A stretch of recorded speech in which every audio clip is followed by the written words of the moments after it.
Hey everybody, welcome back to the channel. As we keep going through the Hail Caesar army list to get towards the end of our series, we only got a couple more after this.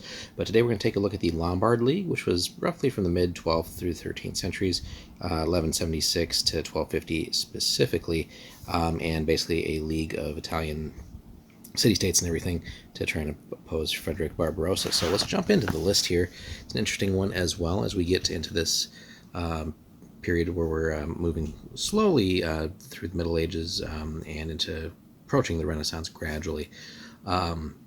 So a list here where we do have to have cavalry and infantry, although it's not the usual like 50-50 split. Here cavalry has to be a quarter or more and infantry 50% or more. So we could still go for a very balanced list, but we could also go pretty far off the deep end with the infantry up to 75-25.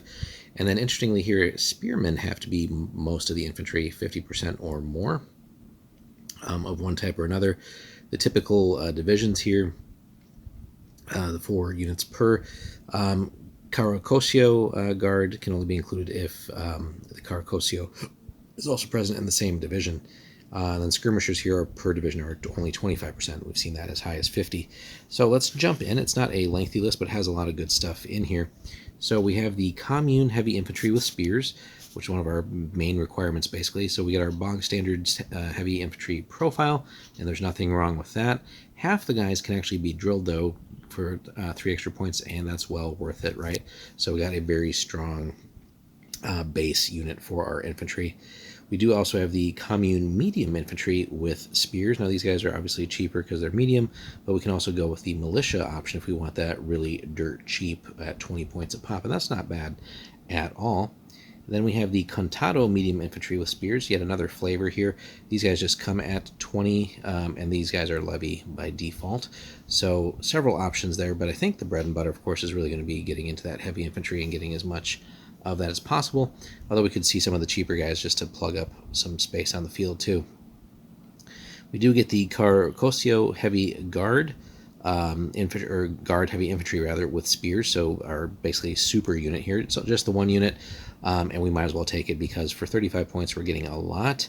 So we're back to heavy infantry, but we get drilled, elite, stubborn, and a subunit of Carrocosio. So quite a bit of stuff there for 35, and definitely sort of top tier heavy infantry, especially for this period here. Now, another fun one, instead of having small units, we actually get medium infantry again with crossbows.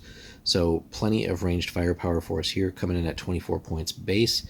We actually make them heavy infantry, so they're not going to necessarily be super good in combat. They're going to fight like medium infantry as far as clash and sustain, but we actually get the heavy infantry save with that. So kind of an interesting spot. But I guess if someone's going to charge into them, it might not be as much of a cakewalk as they would normally think.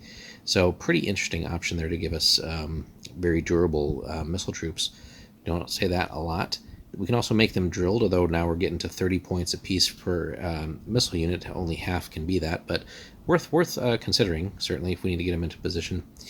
And then for the one unit, we can actually get a Pavese, which is free, so might as well take it, right? A little bit more defensive bonuses there. Then light infantry, if we want just very cheap options here. Still a normal unit size, so more of 3 for long range. 20 points a pop for these guys. The bare minimum skirmisher package here, although these guys have bows, we don't actually have javelins in this list for that. So, but obviously the skirmishers with bows have their place, so well worth taking some of them. But let's get into the cavalry, because we get some solid punch here as well. Italian Knights of the Commune or Contado heavy cavalry with lances, just standard, right? 33 points, but it's still a heavy cavalry unit with lance. It's going to hit very hard and do its thing. And then if we wanted to, we're going to pay 4 more points, but we're going to get make them cataphract, which will give us stubborn as well. So again, and no other restriction aside of the normal army percentage thing here. Good stuff. Very good stuff. Now, and then another weird quirk as we get into this time period, we have a heavy cavalry unit as far as the save goes. Still punches decently, but and it's a small unit, so we're still getting a 6 actually, though, for clash. But then basically a heavy cavalry unit with crossbows, so mobile shooting, and we get the 1 unit. So just a weird thing, but we can find a place for that. And then finally the Carrocosio standard on wagon baggage, and just the 1 unit. So, and again, reference that above. But basically, heavy infantry save, minimal fighting because it's a baggage train, but stubborn. And then we have the notes up above on uniquely what that will do, and we'll cover that in just a second here. And then all led by like leadership 8 commanders, and it's 25 points for that one unit. So so kind of right in the middle. So let's jump back up to the top here. So let me see where's a good spot to start here. So such bodies included the uncompromisingly named Company of Death. Fun one. I've included a unit of these guard. These must act as a subunit of the Carcosio. In other words, they have to remain within 6 inches of it, and where present, these guards have to be included in the same division as the Carcosio itself. It would be rather dull not to have a special rule for the Carcosio, so we'll say that units within 12 of it count as valiant, which we don't get a lot of, allowing them to reroll a single failed break test during the game. Pretty cool stuff there, so well worth kind of bringing that in. Some really neat flavor to have to boot. So overall, it's a great list. Nothing like overpowered. We're not, it's not one of the longer lists where we just get like just an insane amount of choices, but what we do get is very good. We start with a nice core of great heavy infantry. We have some great I don't want to say the word generic, but just basic heavy cavalry with lances. And even if we didn't get into any other like special rules and units, like in the right hands, that can still be a nasty list to deal with. But let's remember here we get medium and heavy infantry that shoot, and really can mix it up a little bit in hand-to-hand for a bit too.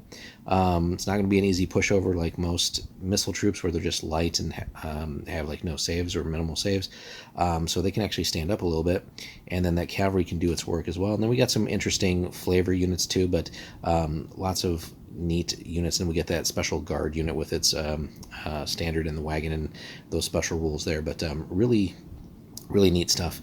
So fun list to try out. Let us know if you've tried the Lombard League, guys, and what you've paired that up against and how those battles have gone.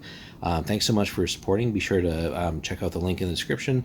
That is a link if you go over to Warlord and buy anything that actually helps out the channel. So anybody who does that, we appreciate that. But as always, thanks for watching and sticking through the series. Like and subscribe. We got 2 more to go, and then we've wrapped this up. Thanks again for watching.